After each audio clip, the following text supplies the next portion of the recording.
Pai, do Filho e do Espírito Santo. Amém. Queridos irmãos, neste domingo 22, depois de Pentecostes, vemos esta provocação que fazem os fariseus junto com os herodianos. É o que é surpreendente.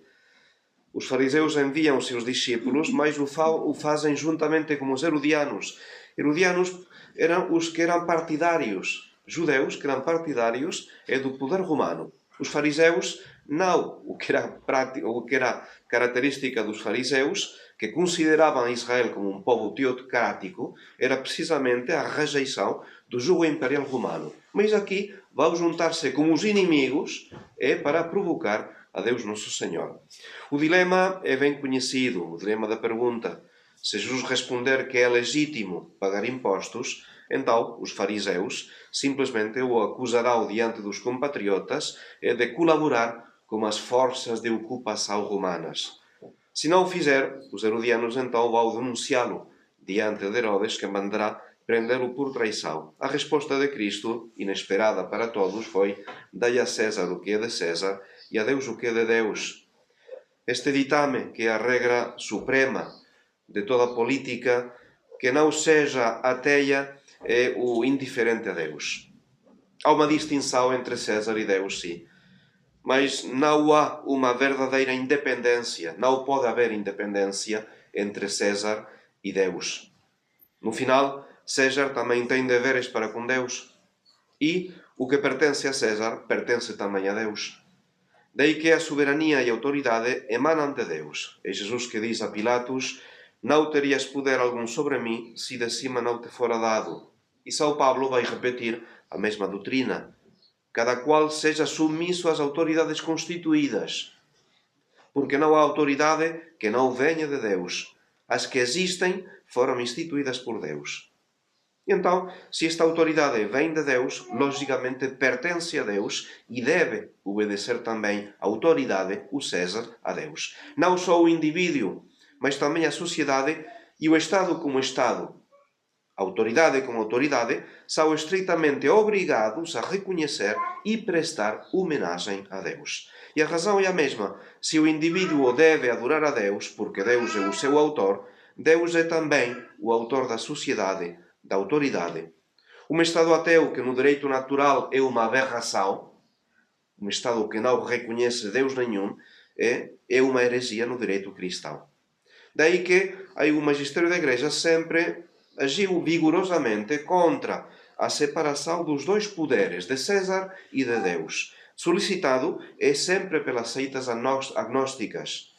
Além disso, afirmou que, em princípio, o regime de união é o regime normal.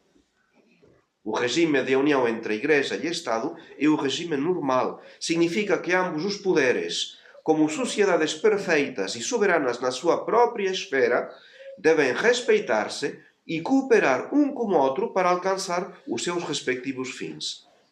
A Igreja sempre foi comparada como, digamos, Igreja-Estado, tem de complementar-se harmoniosamente, tal como a alma e o corpo. Mas o corpo ao serviço da alma. O Estado ao serviço da salvação das almas.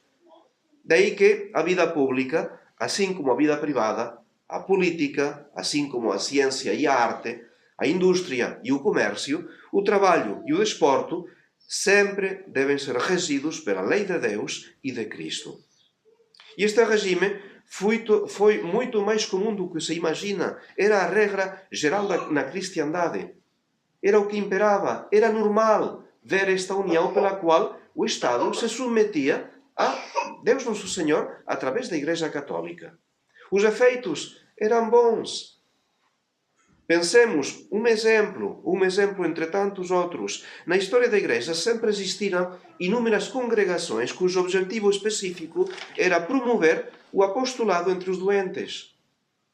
Os religiosos dedicados aos enfermos não eram filiados a sindicatos, não faziam greve, não estavam vinculados a horários, não só cuidavam dos corpos dos doentes, mas também, e ainda mais, da alma dos doentes.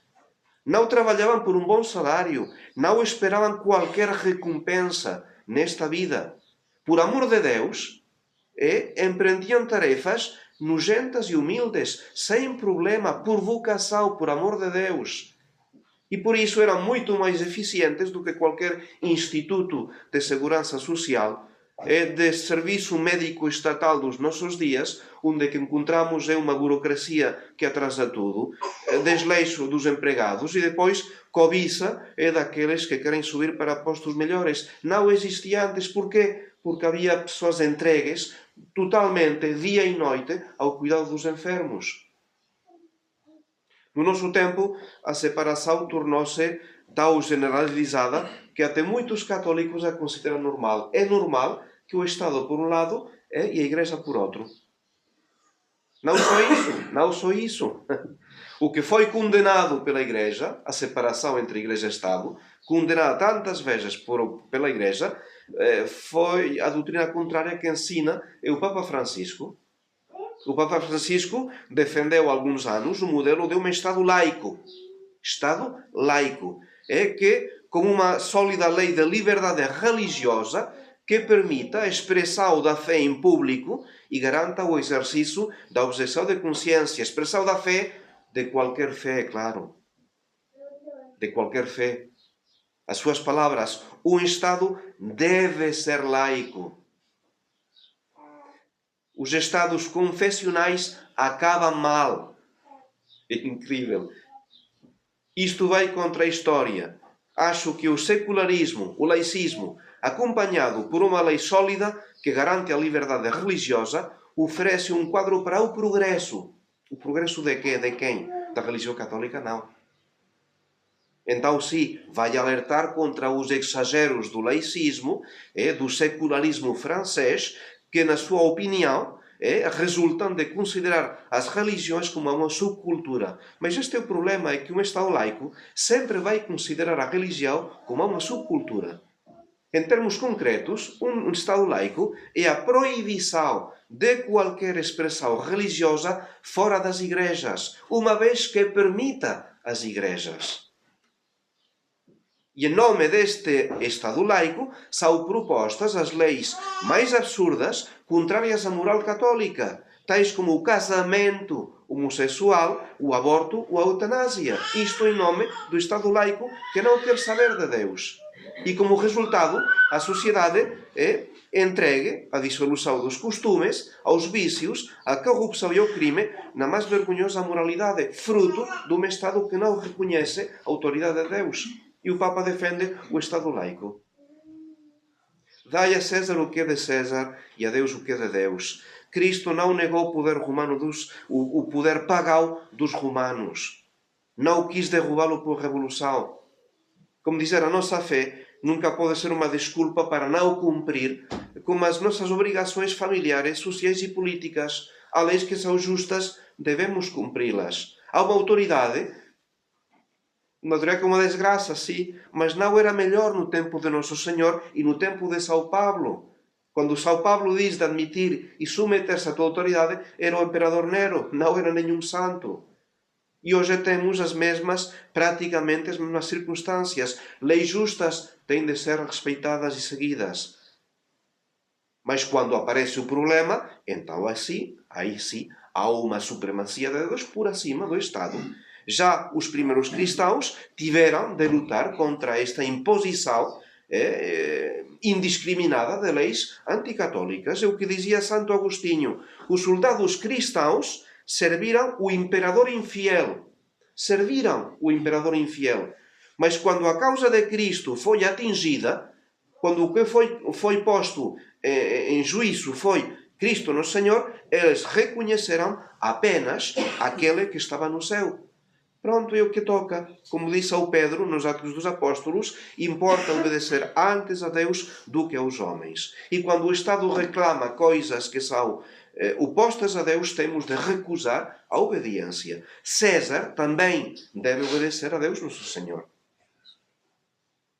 Os tempos não são bons. O que temos de esperar, a nossa esperança, onde é que está? Está em Nossa Senhora, no coração imaculado de Maria. Ela prometeu que o final, no fim, o seu coração imaculado triunfará.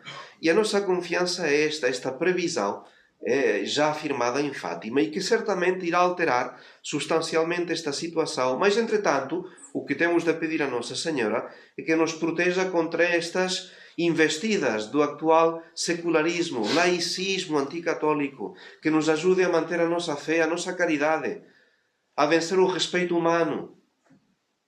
Quer dizer, quem está crismado, quem vai ser crismado, tem de lutar contra este ambiente que pretende encontrar este equilíbrio entre Deus e o mundo. Não é possível, não podemos servir dois senhores. Devemos servir a Deus Nosso Senhor e muitas vezes esta oposição, que não é uma prepotência, simplesmente não podemos aceitar tudo aquilo que é contrário a Deus Nosso Senhor. Daí então, vencer este respeito humano, não ter vergonha de ser católicos, pelo contrário, sabemos todos que servir a Deus é reinar. Em nome do Pai, do Filho e do Espírito Santo. Amém.